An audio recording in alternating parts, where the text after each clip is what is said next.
Hello friends, welcome back to our channel subscribe for stocks. तो आज हम बात करेंगे ऐसे 5 स्टॉक्स के बारे में जहां पर चार्ट्स पैटर्न ठीक हैं और थोड़ा बॉटम फिशिंग की अपॉर्चुनिटी दिखती है, बिकॉज डबल बॉटम जैसा पैटर्न दिखता है वहां पर। और उनके अलावा, उन 5 स्टॉक्स के अलावा हम ये भी बात करेंगे कि निफ्टी में हमें कहाँ तक के लेवल्स दिखाई दे रहे हैं, बिकॉज लास्ट हमने जब बात की थी हमने बोला था 16,800 एक काफ़ी क्रिटिकल लेवल है और उस क्रिटिकल लेवल को अभी तक निफ्टी ने तोड़ा नहीं है। तो उसके अलावा भी हम ये देखेंगे कि अब कहाँ पर ये लेवल्स मार्क हो रहे हैं और क्या निफ्टी और नीचे गिर सकता है या फिर ये एक लेवल है जहाँ पर कि इसका एक लक्ष्मण रेखा खींची हुई है। इससे पहले कि हम ये सारी ही बातें डिटेल में बात करें, मैं सभी से रिक्वेस्ट करूँगा कि आप सभी मेरा चैनल ज़रूर सब्सक्राइब कर लीजिए और बेल आइकन दबाना बिल्कुल मत भूलिए। तो आज का जो पहली चार्ट पर हम बात करेंगे वो है निफ्टी 50 का चार्ट। आपके सामने निफ्टी 50 का डेली का चार्ट मैंने खोला हुआ है। ये मैंने एक वेज पैटर्न बनाया हुआ है जो कि डाउनवर्ड स्लोपिंग चैनल के अंतर्गत ये चल रहा है और उसी के मद्देनज़र चलते हुए ये अभी भी इसी एक चैनल में फंसा हुआ है और ये चैनल की जो नीचे की रेखा है वो है 16,800। तो डेली के चार्ट पर 16,800 जो लेवल है काफ़ी सिग्निफिकेंट लेवल है और इसी वजह से ये बार बार यहाँ पर आके टकरा के ऊपर चलना शुरू हो जाता है। पहले आप देखेंगे तो यही एक लेवल था जहाँ पर इसने अपना एक लो लगाया था, वो था 2 अक्टूबर 2022 को।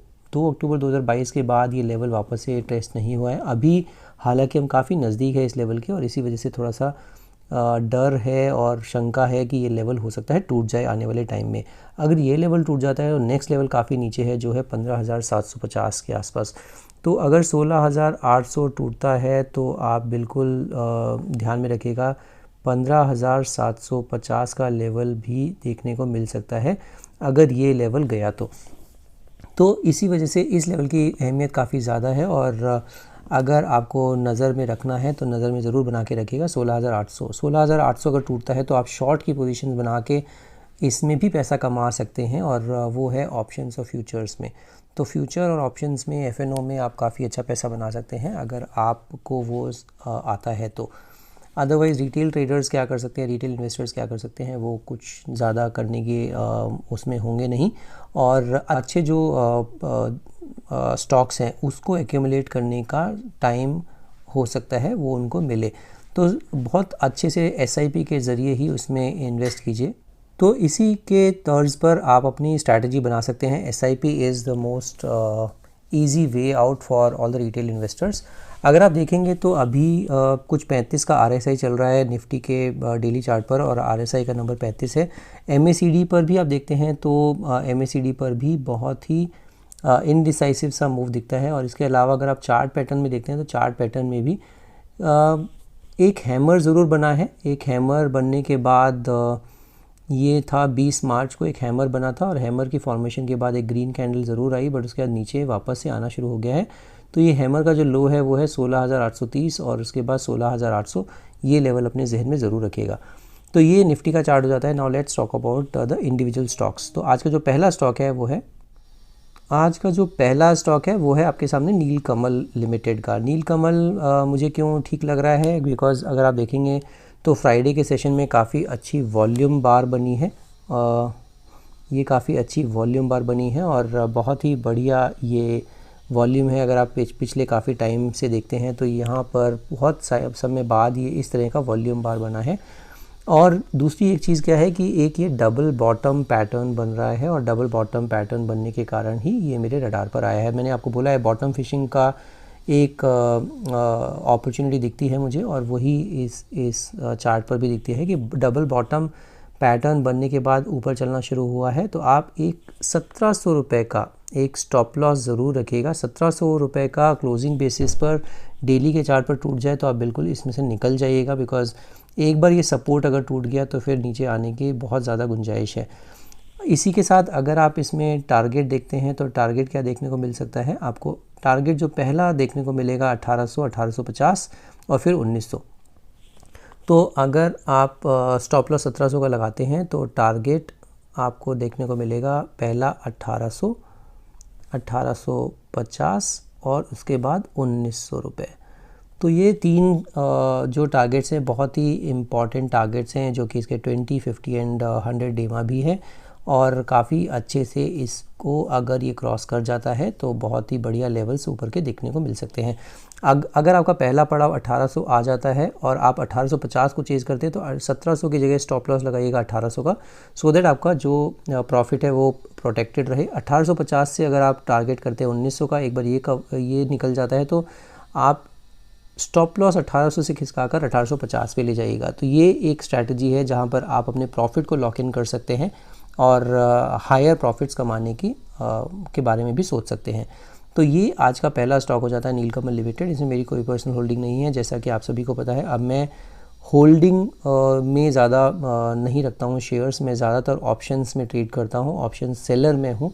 ऑप्शन सेलिंग में काफ़ी अच्छा खासा पैसा बन भी रहा है, हर महीने कुछ 4 से 5% का रिटर्न बन रहा है, जो कि बुरा नहीं है अगर आप इसी को एक्स्ट्रापोलेट करते हैं। और अगर किसी मंथ में नुकसान भी होता है तो एटलीस्ट 30-40% का return is not bad at all. तो वहाँ पर मैं ज़्यादा पैसा लगा रहा हूँ और इसी वजह से मैं कोई भी शेयर्स कैश में अब लेना मैंने ऑलमोस्ट बंद कर दिया है। तो ये आज का पहला स्टॉक हो जाता है। Now let's talk about the second stock of the day. Second stock है एडोर वेल्डिंग का। एडोर वेल्डिंग मुझे क्यों अच्छा लग रहा है, क्योंकि एडोर वेल्डिंग में फ्राइडे के सत्र में काफ़ी अच्छा एक वॉल्यूम जनरेट हुआ है, ये देखिए, और वॉल्यूम के साथ साथ एक काफ़ी अच्छी एक बुलिश कैंडल भी बनी है। और बुलिश कैंडल बनने के अलावा अगर आप देखेंगे तो एक लेवल को जो इसने क्रॉस किया है वो है 894 रुपये। 894 रुपये एक रेजिस्टेंस की तरह काम कर रहा था, बट अब जो नेक्स्ट इमीडिएट पड़ाव दिखता है मुझे वो दिखता है 925-920 के आसपास। अगर ये 920-25 को निकाल देता है तो आपको दिखेगा कि ये इसमें नेक्स्ट जो पड़ाव देखने को मिलेगा वो आपको मिलेगा 1000-1020 के आसपास। स्टॉप लॉस कहाँ रखेंगे? स्टॉप लॉस रखने का एक सही लेवल जो मुझे दिखता है वो है 890 का।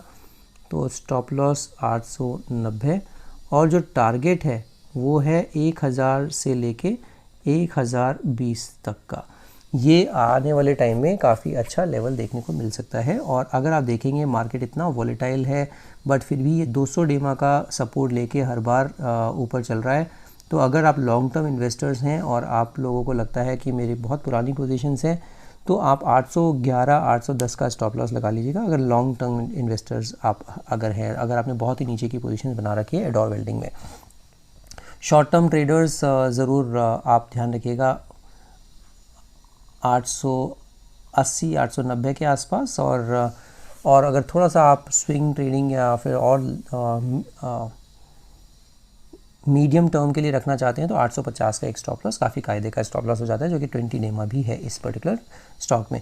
RSI का नंबर बहुत बढ़िया है 68 का, और इसमें भी पॉजिटिव क्रॉसओवर्स ऑलरेडी आए हैं MACD पर भी। तो ये भी बहुत अच्छा चार्ट दिखता है और आपको अच्छा खासा रिटर्न देखने को मिल सकता है। इसमें भी मेरी कोई पर्सनल होल्डिंग नहीं है, तो एक डिस्क्लेमर आप सभी लोगों के लिए हो जाता है। Now let's talk about the third stock of the day. ये जो थर्ड स्टॉक है वो है मिंडा कॉर्प का। मिंडा कॉर्प मुझे क्यों पसंद आ रहा है, क्योंकि एक तो ये लेवल जो है इसका 190 के आसपास का, वो काफ़ी अच्छा सपोर्ट की तरह काम कर रहा है, बार बार यहीं पर आकर टकरा के ऊपर चल रहा है। तो ये 190 के आसपास का एक सपोर्ट है, और ये एक ट्रायंगल पैटर्न का ब्रेकआउट भी इसने दिया है फ्राइडे के सत्र में ही, और काफ़ी अच्छी एक वॉल्यूम बार बनी है। और आप देखेंगे सारे ही मूविंग एवरेजेस को क्रॉस कर इसने क्लोजिंग दी है। तो 210 पर क्लोजिंग दी है, जो कि बहुत अच्छा लेवल है। आप इसका अगर देखेंगे मूविंग एवरेजेस 20, 50, 100 एंड 200, तो सारे ही 201 से लेके 205, 206 के बीच में आते हैं। तो आप सभी के लिए स्टॉप लॉस एक कायदे का हो जाता है, वो है ऑलमोस्ट 201 से लेके 205 का। तो ये आपके लिए स्टॉप लॉस हो जाता है। टारगेट क्या हो सकता है इसमें? जो इमीडिएट टारगेट देखने को मिलते हैं 225 के इमीडिएट टारगेट देखने को मिल सकते हैं। तो 5 रुपये खोने को है, 15 रुपये मिलने को है, तो आप वैसे देख सकते हैं 1:3 का रेशियो हो जाता है। पॉजिटिव क्रॉसओवर्स MACD पर ऑलरेडी हैं, और 59 का इसका RSI नंबर है, वो भी काफ़ी अच्छा है। मिंडा कॉर्प अच्छी कंपनी है, तो उसमें भी कोई शक की गुंजाइश नहीं है, अच्छा मैनेजमेंट है, अच्छी कंपनी है। तो ये आज का तीसरा स्टॉक हो जाता है, इसमें भी मेरी कोई पर्सनल होल्डिंग नहीं है। Now let's talk about the fourth stock of the day. चौथा जो स्टॉक है वो है साइंट लिमिटेड का। साइंट लिमिटेड क्यों पसंद आ रहा है, क्योंकि साइंट लिमिटेड ने अभी एक अच्छा खासा ब्रेकआउट दिया है जो है 980 के प्राइस के ऊपर। 980 के ऊपर जो ये ब्रेकआउट आया है वो काफ़ी अच्छा ब्रेकआउट है। अगर आप लोगों के पास ऑलरेडी पोजीशन है 980 का स्टॉप लॉस लगा लीजिए। 1001 पे चल रहा है अभी इसका जो नेक्स्ट पड़ाव देखने को मिलेगा वो कहाँ पर मिलेगा आपको, वो देखने को मिल सकता है 1080। इसमें एक और छोटा रेजिस्टेंस है जो है 1005 के आसपास। तो 4-5 रुपये ऊपर अगर आपको मंडे के सत्र में दिखता है तो आप इसमें पोजीशन बनाने के बारे में सोच सकते हैं। 980 का स्टॉप लॉस स्ट्रिक्ट लगा के रखिएगा और इसमें 1080 तक की गुंजाइश मुझे दिखती है। 1080 is the next target for this particular stock. तो आपको जो स्टॉप लॉस रखना है वो स्टॉप लॉस रखना है 980 एंड टारगेट है 1080। तो ये आपके लिए काफ़ी अच्छा एक रिस्क रिवॉर्ड हो जाता है। इसके अलावा अगर आप देखेंगे RSI का नंबर वो भी 67 है और MACD पर भी पॉजिटिव क्रॉसओवर आने के कगार पर ही है। अगर आप देखेंगे यहाँ पर अभी पॉजिटिव क्रॉसओवर्स नहीं आए हैं, आने के कगार पर है ऑलरेडी। तो ये भी काफ़ी अच्छा एक स्टॉक है। Cyient limited is one of the best companies. तो वहाँ पर भी फंडामेंटल्स पर भी कोई क्वेश्चन नहीं है और टेक्निकली भी काफ़ी अच्छा चार्ट दिख रहा है ये। Now let's talk about the fifth stock of the day. Fifth stock जो है वो है वाडीलाल इंडस्ट्रीज़ का। वाडीलाल इंडस्ट्रीज़ मुझे क्यों पसंद आ रहा है, मैंने बोला था आपको बॉटम फिशिंग का एक कैंडिडेट दिख रहे हैं मुझे। तो बॉटम फिशिंग के हिसाब से अगर आप देखेंगे तो इसमें भी डबल बॉटम जैसा बन रहा है। एक पहले बॉटम यहाँ लगाया, उसके बाद 2070 के आसपास यहाँ पर एक और बॉटम लगाया। तो 2070 के बाद इसमें एक मॉर्निंग स्टार पैटर्न जैसा बन के अब ऊपर चलना शुरू हो गया है ऑलरेडी। और अब जो नेक्स्ट पड़ाव देखने को मिलेगा वो नेक्स्ट पड़ाव देखने को मिल सकता है आपका ऑलमोस्ट 2300 रुपये का। 2300 रुपये अगर निकलता है तो 2315, अगर वो निकल जाता है तो 2450 तक का भी आपको आने वाले टाइम में देखने को मिल सकता है। तो अगर आपको ये पोजीशन बनानी है, अगर आपने बना रखी है, तो आपको स्टॉप लॉस कहाँ लगाना है, स्टॉप लॉस लगाना है 2070 के आसपास। और टारगेट क्या लगाना है, टारगेट आपको जो पहला टारगेट है वो है 2300 का और उसके बाद 2450 और 2475। ये 3 लेवल्स हैं जहाँ पर बहुत ही अच्छे आपको लेवल्स देखने को मिल सकते हैं। और आपको देखेगा RSI का नंबर 39 है। तो अभी यहाँ से नीचे से चलना ही शुरू हुआ है। पहले भी यहाँ पर इसी लेवल पर आया था और फिर ऊपर चला था, फिर यहाँ पर इसी लेवल पर आके फिर ऊपर चलना शुरू हुआ है। पॉजिटिव क्रॉसओवर से MACD पर आने के कगार पर हैं। काफ़ी अच्छी एक ये कैंडल ग्रीन कैंडल बनी है जो कि बहुत ही कॉन्फिडेंस देती है। तो ये वाडीलाल का भी काफ़ी अच्छा लेवल्स मुझे देखने को मिल सकते हैं और 2226 रुपये भी चल रहा है। तो बहुत ही बढ़िया रिस्क रिवॉर्ड आपको देखने को मिल सकता है। और इसमें भी मेरी कोई पर्सनल होल्डिंग नहीं है, एडोर में भी मेरी कोई पर्सनल होल्डिंग नहीं है। पांचों ही स्टॉक में मेरी कोई होल्डिंग नहीं है। तो आप ये डिस्क्लेमर की तरह भी देख सकते हैं। अगर आप कोई भी पोजीशन बनाने के बारे में सोच रहे हैं या फिर आप मेरे चैनल से जुड़े हुए हैं तो आप सभी को पता है सिर्फ एजुकेशन चैनल है। अगर आप कोई भी पोजीशन बनाते हैं तो आप ज़रूर अपने फाइनेंशियल एडवाइज़र से डिस्कस करके ही वो पोजीशन बनाइएगा। तो ये आज के 5 स्टॉक्स हो जाते हैं और निफ्टी के बारे में भी हमने बात की और लेवल्स के बारे में डिस्कस किया। आप ज़रूर मुझे बताइएगा कैसी लगी आपको ये वीडियो और आने वाले टाइम में आप क्या देखना चाहते हैं मेरे चैनल पर, सो दैट हम उसी मुद्दे पर चर्चा करें। तो आज की वीडियो में सिर्फ इतना ही। Will see in the next video. Thank you so much for watching this video.